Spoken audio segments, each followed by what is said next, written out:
Hey, there you are. Yeah, I'm not really late. I started it like maybe 20 seconds late, but I'm within that minute. Maybe I'm late according to your watch. Maybe we got to sync our watches up there, Joe. What's up, buddy? Welcome to the show. Anybody else that's here watching? It is what, February 26th, and it's warm outside. At least where I am, it's warm outside. Global warming, and yeah. So, yeah. You know what? I don't know. Listen, I would be really concerned about being late if I had more than 5, 8 concurrent watchers at any particular time. So not overly concerned. You will wait for me. That's basically what it is. Yeah. So it's a weird time to be living right now. We're living through some strange stuff. We're gonna talk about it today. We're gonna talk about this Sora, OpenAI's Sora. Have you seen this thing? This is going to be the end of reality. Basically, what it is, you can text, you can write out what you want a video to be, and it'll make a 1-minute video for you. I'm going to show you some videos that people have made.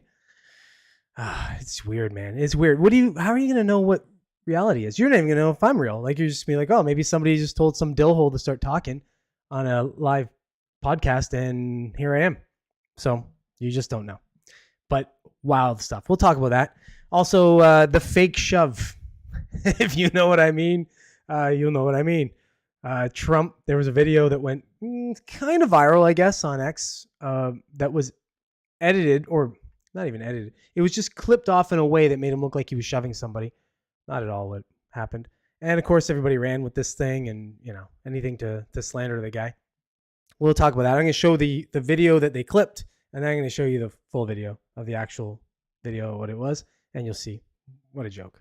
But this all kind of correlates in with that Sora thing, right? So you're just not going to really know what's happening, right? Yeah. So yeah, Gemini thing. I didn't want to delve into that because I didn't really explore it too much. I just kind of heard about it. So maybe I'll talk about that next week. But for now, let's stick with the Sora thing. Also, another balloon. They shot down another balloon. What's with these balloons? This is a balloon attack? The Chinese they're sending balloons. There's like a little Chinese guy in the balloon. He's just like throwing shit off. Kind of like Super Mario Brothers. There was a dude that would go around and he would just fire like shells off at you. That's probably what's happening. Just, I don't know. But weird stuff anyway. We'll talk about that. Also, a U.S. airman did the most extreme form of self-protest that you can possibly do, and he set himself on fire. Ugh. That is awful. That's got to be the most just way to go. I mean, unless you're completely stoned on something and you don't feel anything, I guess. Once it gets past the point with burning, I guess you don't feel anything. Once you burn through the nerve endings, so you don't really feel anything anyway, apparently. But I wouldn't know. But yeah, weird stuff. He was protesting Palestine and all that conflict over there.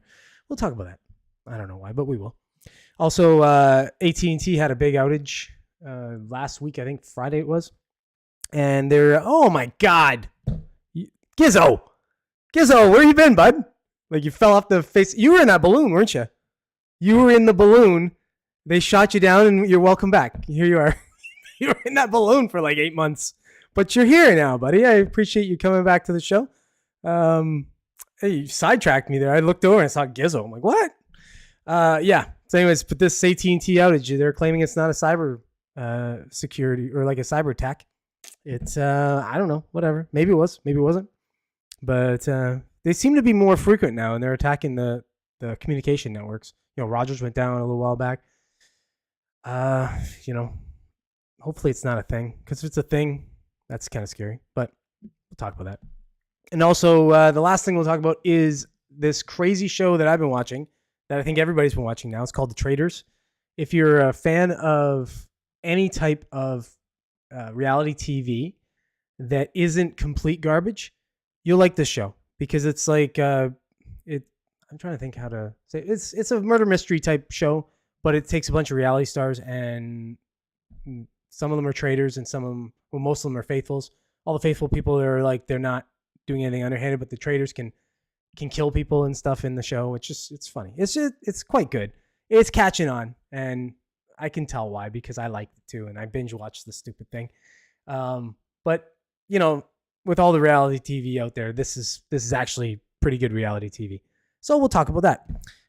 And yeah, that's it. Just 6 topics. Six topics. Oops. 6. There it is. 6 topics. That's all I ever do. And yeah, if you are new to the show you're watching, or if you haven't subscribed, hit that subscribe if you like it. If you don't like it, then screw off, go on to something else. I'm sure there's other live shit going on right now. But if you do like it, subscribe. If you like it enough to share it, share it.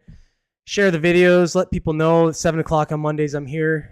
I'm doing this live podcast, even though I don't know why I do it half the time, because, you know, now that Gizzo's back, man, I know I get two guys in here that, you know, let's just get this chat going, you know? Otherwise, I don't even have to do it live. I could just pre-record it, and like, Joe, you're the one that keeps me doing this live. And now Gizzo, you're back. And then my buddy Art comes on sometimes. So I've got people to talk to. And then every once in a while, I get somebody new will jump in the chat. Somebody maybe that just subscribed to the channel or something. I had somebody jump on there for a little bit that, you know, they were new to the channel and they decided to jump into the comment section. I want you in there. If you're new to the channel, jump into the comments. If you want to say something, get in there. Like I will talk back to you. When I'm shooting the video in the middle of when I'm in the middle of reading something or whatever, I'm not really going to notice the comment, but I will get back to it. So, and shit, man, if I get enough comments in the section, I'll just interact with the comments. I don't care about I don't care about reading an article about something. I just kind of want to give you the information of what it is, and then we'll discuss on it, you know, because I've pre-read most of the articles, and so I know what I'm talking about, sort of. And so I just want to bring you up to speed so we know what we're all talking about. Yeah. You know what? It would be funny. Actually, we could do something over Zoom with some of you guys that like the channel and come in the channel. Gizzo, you, Joe. We could do a little Zoom thing once I figure out how to work that. I'm just kind of trying to refigure out how to do Rumble, but Rumble's kind of goofy. I think I'm live on Rumble right now, but I may not be. I don't know. If I am and you're watching, hello, Rumble people. But I can't seem to. I go to the site and I can't seem to find the live broadcast on the channel itself. So I don't know what's going on with Rumble. It's kind of strange. But anyways, all right. Without further ado, let's get to the getting. Well, let me pop this up here. Whoop.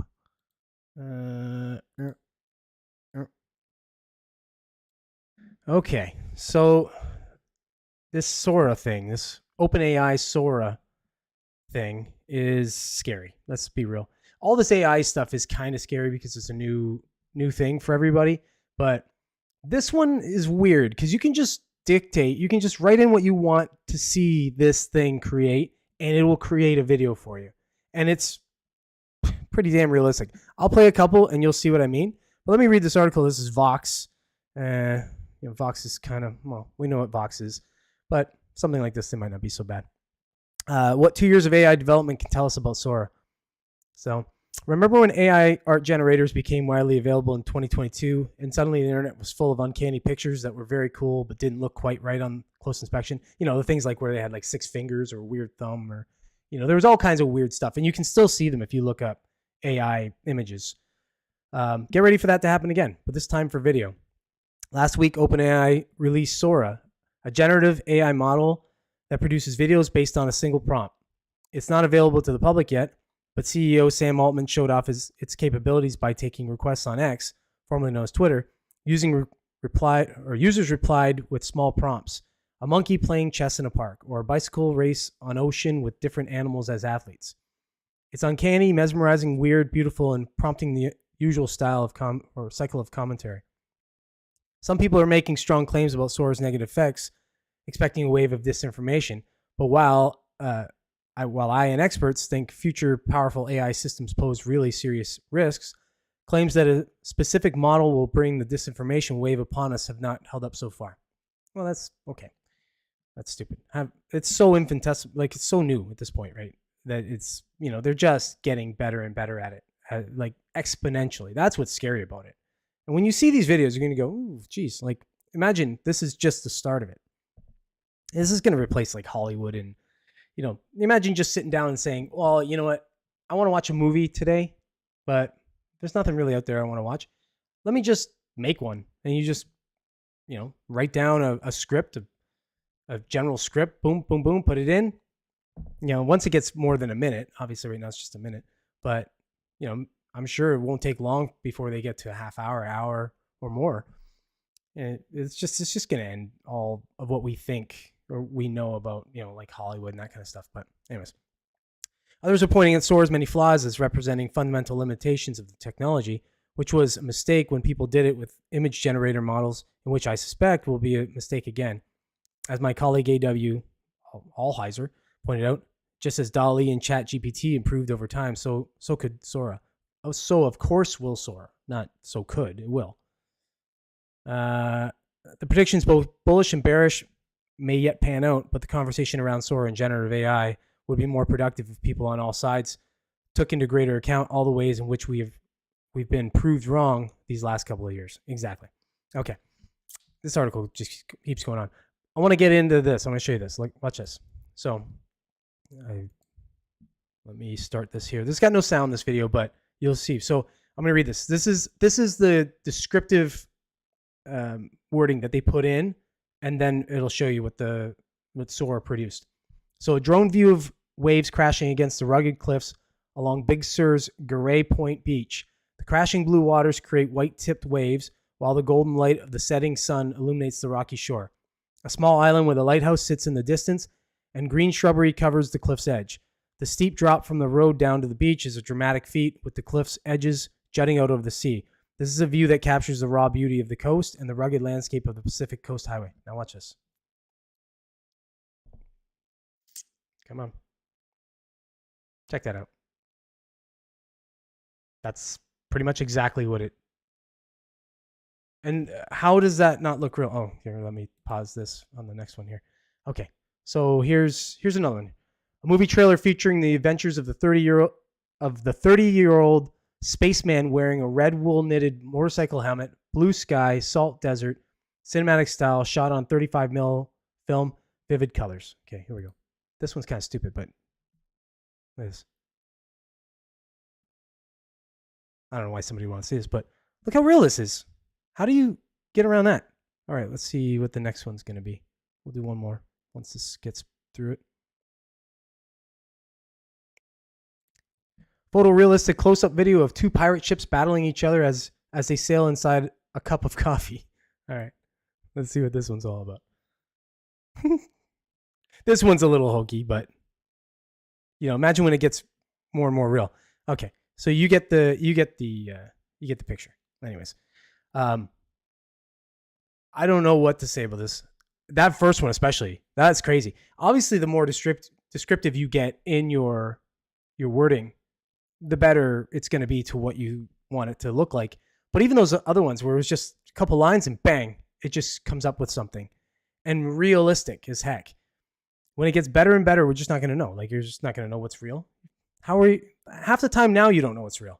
Wait till I talk about the next video I got to show about my next topic. But just crazy stuff. I don't know. I'm afraid of this stuff a bit, but at the same time, I don't know. I just think it's the way we're gonna go. Like, you can be afraid of it, and then, or you can,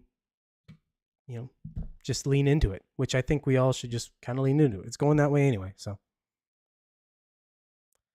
all right, what do you guys get to say here? Hold on. I'm gonna read over here because it's easier to read. For some reason, I use Streamlabs. It cuts off my video. Like, it cuts off some of my thing. I have to figure that out. Cuts off some of my chat on the window here. Let me see if I can adjust this. Oh, maybe I just adjusted that. There we go. That's better. Oh, I can read it there now. All right. I'm not so stupid. Okay. Oh, buddy, I didn't even read that. You were in a fire 8 years ago, Joe? Holy shit. Yeah, so, well, second-degree burns, you probably healed up decent. Third-degree burns is done. Like, that's it. You're there's no real healing. Second degree burn can heal, but 15% of your body. Holy shit, buddy.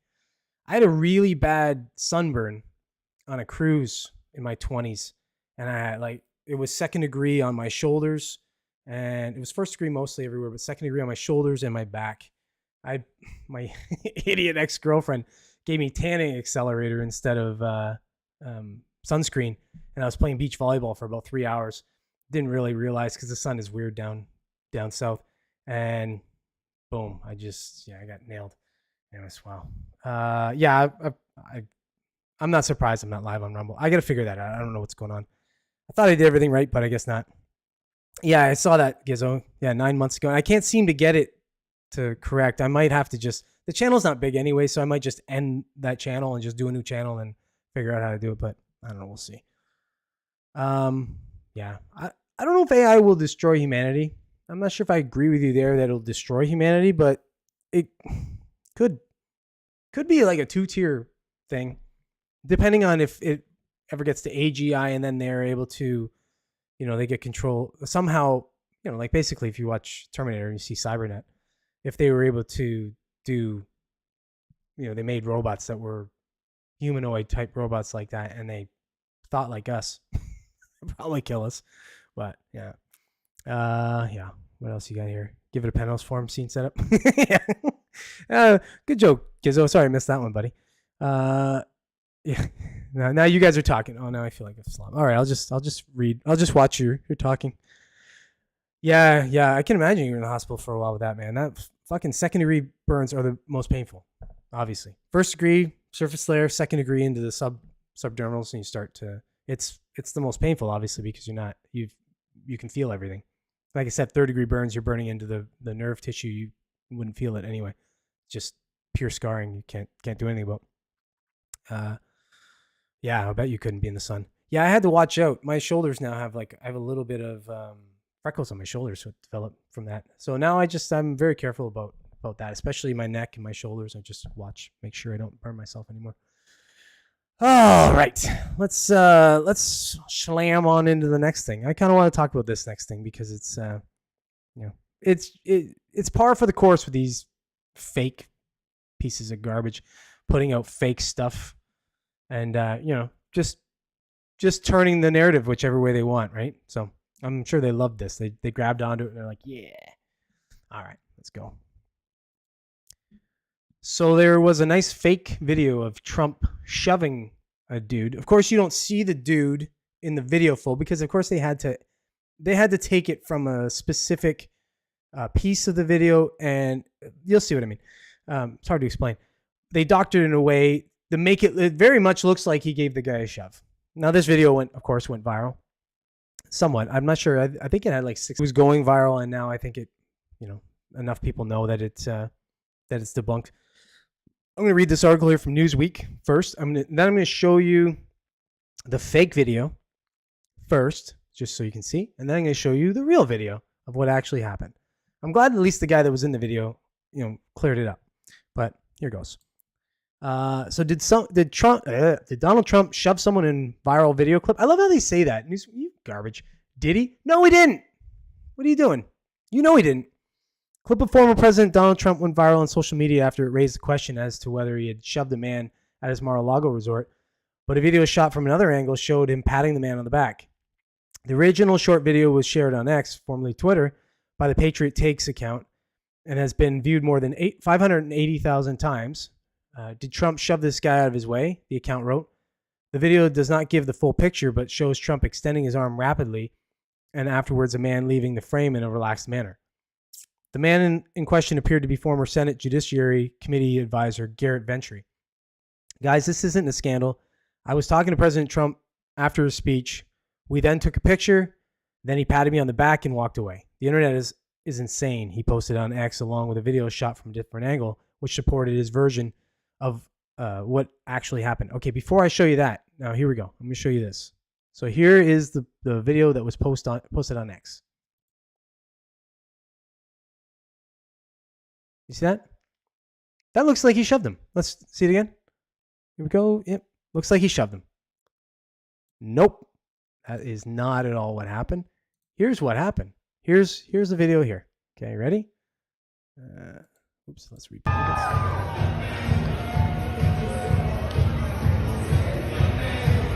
That's the video. What a difference, eh? And you can see him just casually walk away. Oops, just replayed that thing. Yeah. But of course they run with that kind of thing, right? A number of other social media users had said the former president appeared to aggressively try to move Venturi out of the way. Some also noted that in 2017, while President Trump appeared to shove aside Montenegro Prime Minister Dusko Markovic at a NATO summit in Brussels in order to get to the front and center of a photo call. When you have no fear of a physical response, this is what you do, wrote ex-user Corwin Melvin. Others suggested that Trump was just giving Venturi a pat on the back. Of course, and they were right. Come on, Trump sucks in many ways, but this was clearly his doing a shoulder pat. Let's focus on the real stuff. You can tell that person's a little bit, but, at least they see it correctly. Trump supporter Mike DePorch posted, Trump patting somebody on the back. Look at the comments. Side effects of having a weak mind and brainwashed by propaganda. We really need mental asylums back. Okay. Anyways, yeah. So you can see what they do. This is the way to do it.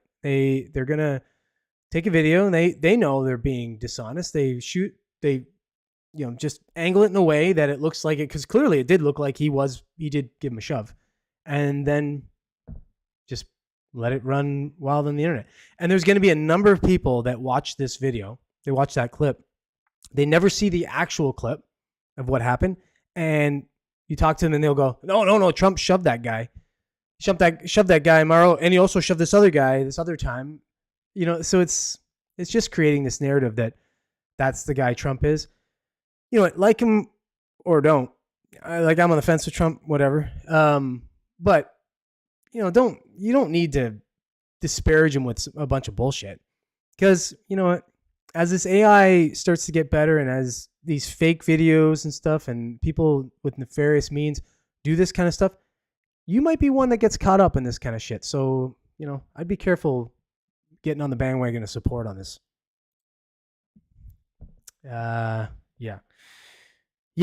So yeah, you knew, Joe. Yeah, you knew about that video already. I'm sure a lot of the stuff that I talk about is talked about on a lot of the mainstream stuff, like Tim Cast and Patrick Bet David and stuff like that. So I get some of my information from that kind of stuff. Some of it I just get from sifting through the news. I get from various different things, but obviously I'm going to get a lot of the same sources. But yeah, so stupid. I'm probably going to get in trouble for that video. Who knows? Anything to do with him, it's an election cycle. They'll just throttle it down. Every one of my videos that talks about anything to do with politics or Trump or anything, they just throttle it down now. So whatever. I'm still going to do it. I don't care. All right, let's carry on. Next. Okay. Boop, bloop, bloop, bloop. And go. Yeah, so another balloon. What are these balloons? Like, is somebody gone back in time and said, you know what, like we're gonna launch balloons as an attack method? I don't know if this is a weather balloon, this is some kind of reconnaissance thing. If it's Chinese, they're not saying. Let me read this. This is Politico. So it's, they're part of the problem. Okay, Pentagon tracking new unidentified balloon over western U.S. American fighter planes intercepted an unknown balloon on Friday over Utah, but have determined it isn't a threat to national security, according to the North American Aerospace Defense Command. The balloon, which is traveling eastward with the jet stream at around 43,000 feet, or roughly 8 miles, is not maneuverable and poses no hazard to flight safety. I don't know how you can say that. Planes fly around that height. They're usually around 35 to 40,000 feet up, so I don't know how it's not a problem, but whatever. The command said in a statement, it is not clear who owns the balloon. We'll see about that. The incident comes about 1 year after the highly controversial week-long saga in which the Pentagon tracked a large Chinese spy balloon that flew across the entirety of the continental United States before it was shot down over the Atlantic Ocean by an F-22 fighter. Yeah, you had to give it a chance. You got to give it a chance to do its mapping. I'm sure that deal has been arranged. The episode drew the ire of Congress, given how long the Pentagon had tracked the spy balloon before shooting it down, allowing it to fly close to military installations. Chinese officials denied it was conducting surveillance, insisting the balloon's aim was to collect weather data, and it had veered off course due to unpredictable winds. Following that episode, U.S. fighter jets started taking quicker action in similar circumstances, shooting down 3 smaller airborne objects over Canada, Lake Huron, and Alaska. Okay, so this balloon from, I don't know if this is an actual picture. Oh, this is from last year. This is the one from last year. They're not really saying much about this. I don't know what to think about this. If this is actually another Chinese thing, if maybe there's a deal that's been struck with China to say, hey, just launch balloons, just keep launching them. When we have to, we'll shoot them down, but just launch like a dozen balloons and 11 will get through. We'll shoot down one, and you get all the information you need. I don't get it. It's it seems nefarious to me. If you're going to fly balloons over a country and you're a hostile nation, sort of. I mean, we're kind of in a cold war with China. It's not really a hostile at this point. It would seem to me that you're going to do something about it. Maybe stop it. I don't know. Or just let them fly over, collect what they need to collect, and then they'll get a leg up. Who knows? Everything's weird now. Nothing seems real. We're in the time of AI and fake news and fake everything. So I don't know. This is probably all just to distract us for something else. We'll see. All right. Yeah. So yeah, I'll try not to let them silence me there, Joe. But they silence me. The way they silence me is by just throttling down a video. Nobody looks, nobody sees. I'll just keep putting it out there. Maybe somebody will catch it and it'll go viral somehow or something like that. And then, if I get 1 million subscribers or something on the channel, well then, yeah, I can talk about it wherever I want. What are they going to do? I don't care about demonetization and stuff. I'm not monetized now. So if I got to that point, it'd be like, well, whatever. Going to demonetize me, I guess, whatever. But, yeah, anyways. All right. Let me get on to the next thing here. We're at 27 minutes. Oh, we're plugging along all right. I thought I was behind for some reason. This story's weird, man. Oh, I don't know if you heard about this, but a U.S. airman decided he would protest in the most grotesque way possible and light himself on fire. That's a one-shot deal, bud. Like, you do that and that's it. I mean, it's a pretty heavy protest, but there's no follow-up. Because this guy no live no more. So, yeah, let me read this article. This is CNN Politics. This is the garbage of the garbage. I figured, if you're going to talk about somebody setting himself on fire, we'll use the dumpster fire of media outlets to read the story about it. So here we go. U.S. airman dies after setting himself on fire outside Israeli embassy in Washington. An active duty member of the U.S. Air Force who set himself on fire outside the Israeli embassy in Washington, D.C. on Sunday has died, authorities said. Aaron Bushnell, 25, of San Antonio, Texas, said in a video of the incident obtained by CNN that he would no longer be complicit in genocide and that his suffering was minimal compared to that of Palestinians as the humanitarian crisis persists in Gaza. Listen, I'm going to stop right there for a second. I'm not without absolute sympathy for anybody that is being displaced, being negatively affected in any way, in all spectrums of it, in that region, on both sides, obviously, right? Because, in this case, right now, as we currently stand, it's going to be heavily on the Palestinian side. But having said that, something has to be done to end. You can't just allow rockets to be thrown over into your country like crazy. So Hamas has got to be put down. So I sympathize with this guy's moral feeling or whatever I don't even know what you'd call this because it's just so extreme. But his need to do something about it in the most, I don't know. I mean, like shocking way, I guess. It's just, what do you do it once. And what do you think that's going to accomplish? You think they're just going to suddenly go, okay, well, this guy burned himself. We're done. No more. We're done with all this. Come on, man. This is mental illness. This is somebody that was obviously a little disturbed or a lot disturbed and decided to do this. Let me continue reading on here. He then sets the recording device on the ground before pouring an unknown liquid over himself and igniting it while yelling "Free Palestine" repeatedly. He eventually collapses as police officers rush to douse the flames with fire extinguishers. Now, imagine if this guy lived. Yeah, you don't want to live after that. That's horrendous. Luckily for him, he did not survive this, because that would have been a rough existence for a while. He was subsequently transported by DC Fire and Emergency Services to a local hospital where he died. The Metropolitan Police Department said in a statement, local police are working with the U.S. Secret Service and the Bureau of Alcohol, Tobacco, Firearms, and Explosives to investigate the incident. I'm not sure why they're involved, because it doesn't say anything about fire in there. Bureau of Alcohol, Tobacco, Firearms, and Explosives. And someone set themselves on fire, in parentheses. Bushnell's identity was confirmed by MPD, and Rose Riley, a spokesperson for the U.S. Air Force, said he was an active duty airman. Additional details will be provided after next of kin notifications are completed, the Air Force said. I wonder if he had a history of mental illness or something like that. It's kind of weird, though, because he was an airman, and usually I think they're pretty stringent on that. Can't have guys up there flying big buckets of killing machines and having craze heads, right? So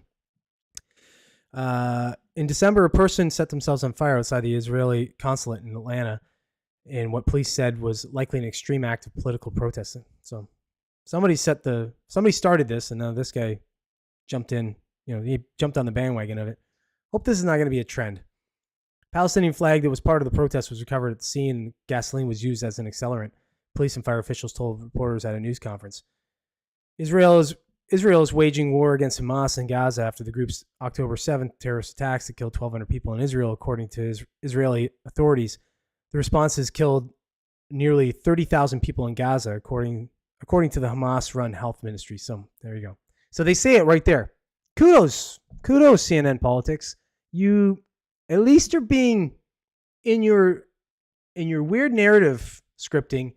You're actually saying some of the truth out loud there. That last sentence right there. According to the Hamas-run health ministry.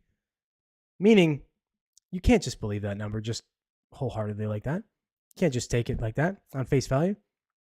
They have a narrative push as well. I'm not saying that there haven't been a lot of casualties, but the exaggeration is the point. They exaggerate like that for effect.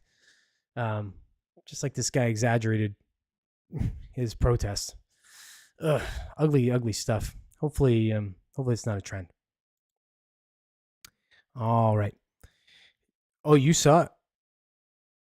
Oh, you saw the video, Gizzo? I was looking for some video and I didn't see anything. I was hoping to find something, but I thought I'd probably get in trouble anyway if I posted anything. Yeah. Okay, yeah, you work for that monk. Yeah. Yeah. I guess once in a while it works. Yeah. So I guess it does work sometimes. I just don't think that's going to work over here. I don't think that's really going to work in Washington, D.C. I don't know. They set a bunch of buildings on fire and stuff, and it doesn't seem to do anything. The only thing that does anything in Washington, D.C. is if you threaten the Capitol in some way, whether it's perceived or real. That's all I have to say about that. All right. Let's carry on. Next. All right. So AT&T joins the list of cyber attack victims. Yeah, I'm not sure 100% if it was a cyber attack or not. They say it wasn't. Let me read this article. This is Fox Business. We'll see what they're saying on this. Stop playing. Don't you dare. What's cool? Stop it. I hate these sites that have all these videos set to go. AT&T CEO shares letter to employees after cell network outage. We fell short. Okay. AT&T's network hours-long outage on Thursday resulted in about 73,000 outage reports on Down Detector, a website that tracks internet and cellular network outages. Thursday was a challenging day for our company, Stanky wrote. Stanky. He's real stanky, that guy. Just change your name, man. Our purpose is to connect people to greater possibility, and we fell short of what we typically do so well each and every day. I'm having a hard time getting past the Stanky. He's real stanky, that guy. Caught me off guard. Our initial review of the cause of Thursday's outage indicates it was due to the application and execution of an incorrect process used while working to expand our network. We're investing billions to grow our network and deliver an even more exceptional customer experience. This is both a point of pride and challenge that always requires care and focus, he explained. Stanky wrote that the outage began early Thursday and that about 3/4 of AT&T's customers were able to access the network as they started their days around 5 a.m. Central Time. He explained that the company prioritized FirstNet service restoration to ensure first responders would get their network access back online and that remaining customers were reconnected later in the morning with the network normalized around noon. No matter the timing, one thing is clear. We let down many of our customers, including many of you and your families. For that, we apologize, the CEO wrote. Okay. This goes on for a while. Of course they're going to say that. Why wouldn't they say that? They're never going to admit that it was a cyber attack if they don't have to. It may not have been a cyber attack, but again, you just don't know. There was that cyber attack of Rogers, that outage that was last year, I think, sometime around October. There was a cyber attack in Las Vegas, the MGM. A lot of cyber attacks lately. So it doesn't surprise me if this was one. You know, you just want to take these people by face, like you want to take them for face value when they say stuff like that. But, you know, it's not good for business if you admit that your network is vulnerable to these cyber attacks. So it could very well be that, may not be. But either way, not good when you're a customer of a big company like this and your whole network goes down. Luckily, this time it didn't affect me, but I'm sure it affected many people. And yeah, I think they gave like $5 to customers or something as like a credit back or something. Like, okay, thanks. I don't know. If it really affected you, $5 isn't going to do shit. What do you got to say here? Is blurred YouTube friendly? Oh, okay. Yeah, that video. Yeah, I should have checked it, but I don't know. Whatever. I didn't really have a lot of time. I got home today about 5:30. I had to shoot all this shit together. So there's about an hour preparation or so for me to set up the podcast. So I didn't really have time to delve too much into something I didn't know. I had these kind of pre-set up a little bit. So yeah, Uncle Alex Jones said it was a test run. Yeah, probably. Yeah, if you want the real news on stuff like that, just go check what Alex Jones says. He's like 90% right. So, the Houthis just cut the Euro-Asia underwater cables today. Oh, geez. Oh, boy. Yeah. There's a lot of bullshit going on over there right now. There's a lot of, like, cold, there's like, it's not Cold War stuff, because Cold War stuff isn't really, it's like, very, very mildly warm war stuff going on where they're doing shit like this, where they're attacking infrastructure and stuff, like when they did the pipeline thing, the Russian whatever that pipeline was called, when they attacked that, and then they kind of admit it. There's a lot of bullshit like that going on. Things that could be leading to World War III, hopefully not. But, I don't know. You just don't know when it's going to happen, right? Who would even know what would start it, or what would be the actual declaration of a world war? What is it? Does it have to be like 30% of the world's countries that are involved in the war somehow? Like, I don't know. What is the number? If anybody knows, if you guys know, let me know in the comments. But I don't know what that is. It seems like I would think if there's two world powers involved in something, it kind of becomes a world war. That's just my feel on it, because everybody else is kind of inconsequential at that point. Yeah, Nord Stream, that's it. Yeah, exactly. We all know he did it. He admitted it, basically. He pre-admitted doing it. And then I don't know, there's a lot of like, you get that feeling like they really want to do it. Like, if you ever watched A Few Good Men, when at that scene towards the end, when he gets Jack Nicholson on the stand, and he gets him to admit, he's like, "You're damn right I did." It's like, that's how they want to admit it. They're like, if we don't admit it, nobody knows, and we don't get to take credit. It's, I don't know, whatever. A lot of fuckery about. I agree. Yeah. Oh yeah, and they'll never talk about that. Gizzle, they'll never talk about how big of an environmental disaster it is. Like, oh, so what? It's over there. Who cares? Bunch of natural gas, liquid natural gas just spewed into waterways. No biggie. Nah, don't worry about it. At least when the shit blows up accidentally, like that one, whatever, the one in the Gulf of Mexico that they did the movie about. When that happened, at least it was an accident. You know, you can forgive the accidents. Or when that Exxon Valdez ship, leaked a shit ton of oil into the ocean. These are accidents. I mean, they suck, but at least you can forgive that. But this was, this is from the very green guys trying to preach green, and then they're doing shit like this. So, yeah, the BP disaster. Yeah. Anyways, all right. Let me get on the last thing here and get a little off of it. Then we'll probably have some time to just shoot the shit a little. I'm actually ahead today. I don't know. Some of my videos must be short. Okay, here we go. So if you haven't heard of this show, I feel sorry for you because it's a great show. It's called The Traitors. It's big. It's kind of become big.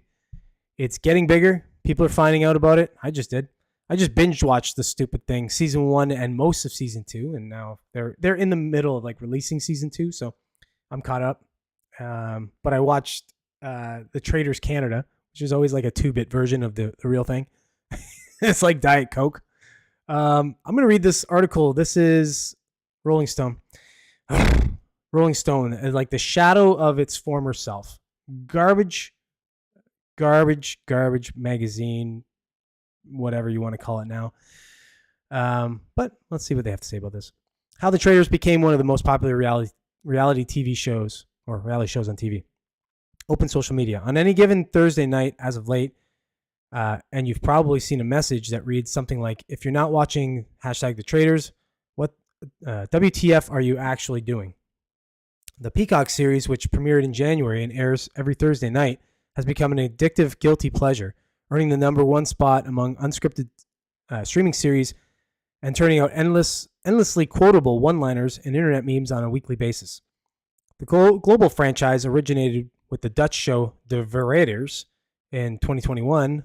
A year later, The Traitors was adapted for a UK audience, and in January 2023, the first season of The Traitors US premiered, hosted by none other than Alan Cumming, who is a weird dude, by the way. He's weird as shit.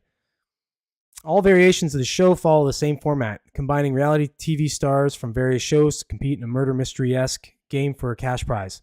Among the 20 cast members, 3 are designated traitors who secretly work to try to eliminate everyone else. What they do is, if you haven't watched, I might ruin anything for you on this. They get them all on a round table. They all have blindfolds on, and then the host walks around, and whoever they touch on the shoulder, they're a traitor. So they usually pick 3. I think in season 2 they picked 2, and then they allowed them to. Yeah, that's what they did. And then they allowed them to recruit 1. But, anyways, yeah. So 3 are designated traitors who secretly work to try to eliminate everyone else. Viewers know who the traitors are, but the rest of the cast, called faithful, do not. If one traitor can make it to the end of the show undetected, they win all the money. If all the traitors are eliminated, the remaining faithfuls split the prize. Okay, so I'm just going to tell you what's funny about this show. Try not to ruin it too much for you. Here, if you haven't watched it already, well, if I ruin a little bit, too bad. Go watch it anyway. So the premise, the way they do the show is the traitors, they get to kill somebody at night. So they meet together and then they just kill somebody. They send them a letter and they're told they're dead and that's it. Unless they have a shield. There are shields that the players can get. And if you have a shield, and the best thing is if the traitors don't know you have the shield, and then they try to kill you, but it's negated it's blocked by the shield.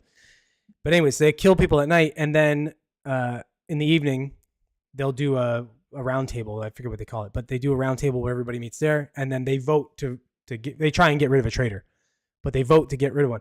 What's funny about this is every time, it's like you see the sheep. all the sheeple there, they're just voting with each other. Nobody's really independent thought on anything. They're all just like, well, you voted for this person, so I'll vote for this person too. And that's what happens a lot. So you get the leaders will step out and they'll be the people that are, saying who they think the traitors are. A lot of times they're right. So, a lot of times they're wrong too, obviously, right? The better the traitor is, the more sociopathic they are, the better liar they are, the better they're going to do, right? They can manipulate people, but it's fun. So it's a fun show to watch. I'm not going to read any more of that. It's whatever. It just talks a little bit more about the show. It's kind of like Survivor meets, meets a, what do you call it? Like a murder mystery, like Clue or something like that. It's really quite neat. And it's going to be like half people. If you watch reality TV, like there's Survivor people on there, there's Big Brother, all these different shows. If you like those kinds of shows, well, then you're going to recognize some of the people on there. Like some people are from like Love Island, for example, which I never watch ever. Never watch it ever. Yeah. So, yeah, it's good. Go watch it. Let me know in the comments what you think about the show. It's getting huge, and I can see why. It's quite fun. All right. Either you guys watch that show? What do you got? What are you saying here?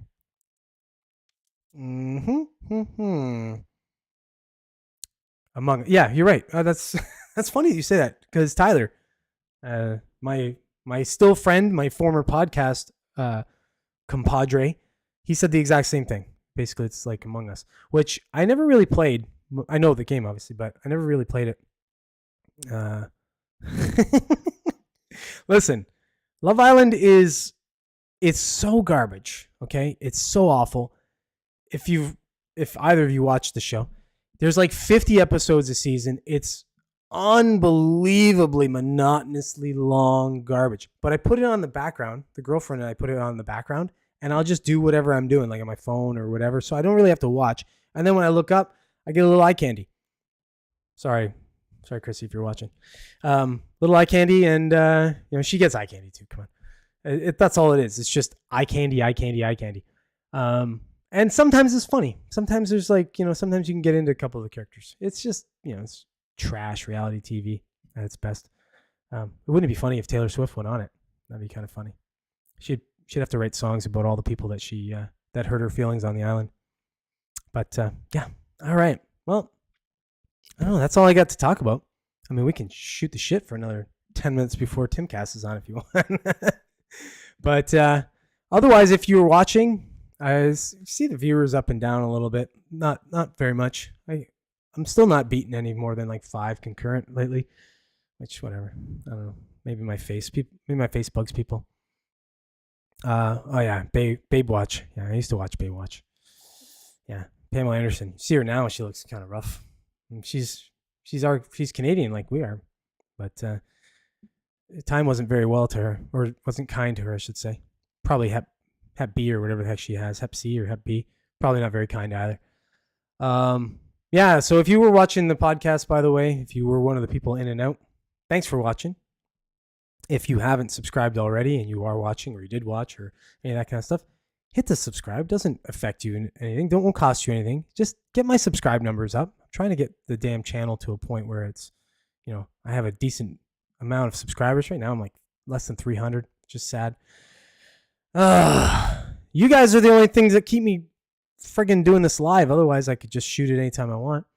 Now I got to make sure I come back on Mondays and I'm ready to go. I can't be late or Joe gives me shit.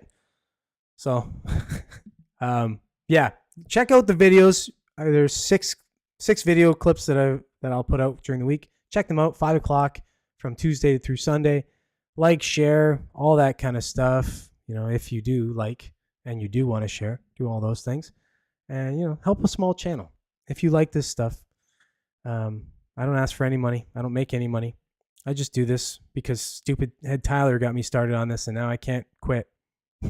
And now you guys show up, and now I can't quit on you. So I guess I'm just stuck doing this until either I make it huge, or just at some point I have 1,000 subscribers and that's it. And then I'll start asking y'all for Patreon money or something. What are you saying here? Everyone, what's that? Get that stupid heart out of here.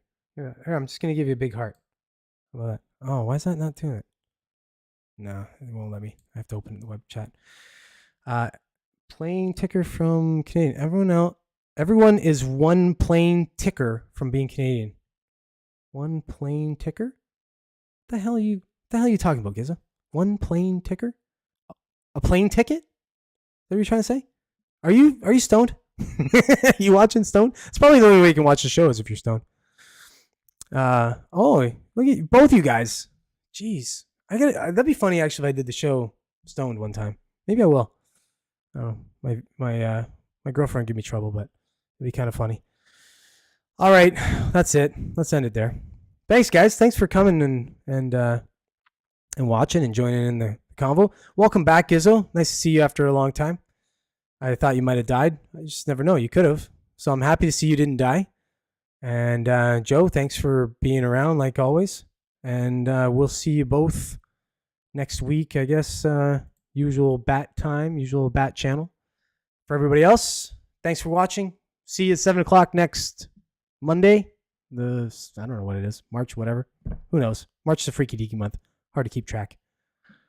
Take it easy. Bye-bye, guys.